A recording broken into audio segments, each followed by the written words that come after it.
Bayangkan, sebuah jalur laut sempit, tapi jadi urat nadi energi dunia. Setiap hari, jutaan barel minyak lewat sini. Dan sekarang, tempat ini berubah jadi titik panas geopolitik. Selamat datang di Selat Hormuz, tempat di mana ketegangan global bisa meledak kapan saja. Dan di tengah situasi ini, satu nama muncul dengan penuh tekanan. Donald Trump. Masalahnya, dia ingin sekutu ikut bantu. Tapi jawabannya malah, maaf, kami skip dulu. Selat Hormuz bukan sekadar laut biasa. Ini adalah jalur vital bagi perdagangan minyak dunia, sekitar 20% pasokan global lewat sini. Gangguan kecil saja, bisa bikin harga minyak melonjak, ekonomi global goyang, dan dompet kita ikut menjerit. Karena itu, Amerika Serikat ingin memastikan jalur ini tetap aman. Dan caranya, mengajak sekutu untuk kirim kapal perang. Kedengarannya simpel, tapi kenyataannya, jauh dari kata, "deal". Donald Trump mencoba membangun semacam, koalisi penjaga laut. Logikanya sederhana, kalau ini penting buat dunia, ya harus dijaga bareng-bareng. Tapi, dunia tidak selalu berjalan sesuai logika Gedung Putih. Alih-alih dukungan, yang datang justru penolakan satu per satu. Yang pertama berkata, tidak, adalah Prancis. Pada tanggal 15 Maret tahun 2026, mereka dengan santai tapi tegas bilang, kami tidak tertarik ikut eskalasi militer.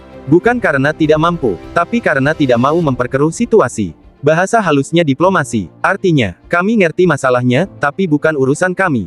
Sehari setelahnya, giliran Jerman ikut menolak. Dipimpin oleh Kanselir Friedrich Merz, mereka menyampaikan pesan yang cukup menohok. NATO itu aliansi pertahanan, bukan intervensi. Dan yang paling menarik, mereka secara terbuka meragukan pendekatan militer terhadap Iran. Kalau diterjemahkan ke bahasa sehari-hari, ini bukan cara kami menyelesaikan masalah. Biasanya, kalau Amerika bicara, Inggris ikut. Tapi kali ini, tidak. Perdana Menteri Keir Starmer menyatakan, misi di Selat Hormuz bukan bagian dari NATO. Artinya, kalau mau jalan, ya jalan sendiri. Dari level individu negara, naik ke level kawasan. Uni Eropa juga memberikan sinyal yang sama. Melalui Kaja Kallas, mereka menegaskan, tidak ada keinginan memperluas misi militer ke Selat Hormuz. Kalau diibaratkan, Amerika ngajak main, Eropa kompak bilang, kami lagi pengen di rumah aja. Bukan cuma Eropa, dari Asia, Jepang juga menolak. Perdana Menteri Sanae Takaichi menegaskan, tidak ada rencana kirim kapal perang. Sebagai gantinya, mereka memilih strategi mandiri. Sementara itu, China dan Australia juga ikut menahan diri. Jadi, bukan cuma satu dua negara. Ini sudah seperti penolakan global versi halus. Bayangkan posisi Donald Trump sekarang. Sudah ajak sekutu, sudah coba bangun koalisi, tapi hasilnya, sepi dukungan. Ini bukan sekadar penolakan biasa. Ini sinyal bahwa dunia mulai berhitung ulang.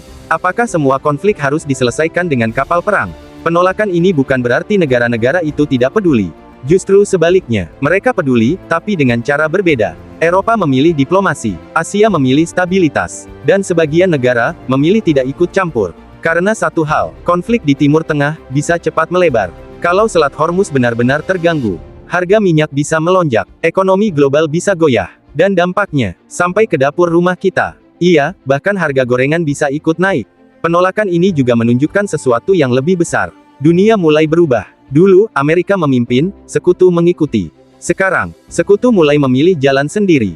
Kisah ini bukan cuma soal kapal perang. Ini soal arah dunia. Saat Donald Trump mendorong aksi militer, banyak negara justru memilih rem. Karena di era sekarang, kekuatan bukan hanya soal senjata, tapi juga soal kapan harus menahan diri. Dan Selat Hormuz tetap jadi panggung di mana dunia belajar satu hal. Tidak semua ajakan perang harus dijawab dengan perang. Kalau menurut kamu, apakah langkah Amerika ini tepat? Atau justru dunia memang sedang berubah arah? Tulis di kolom komentar.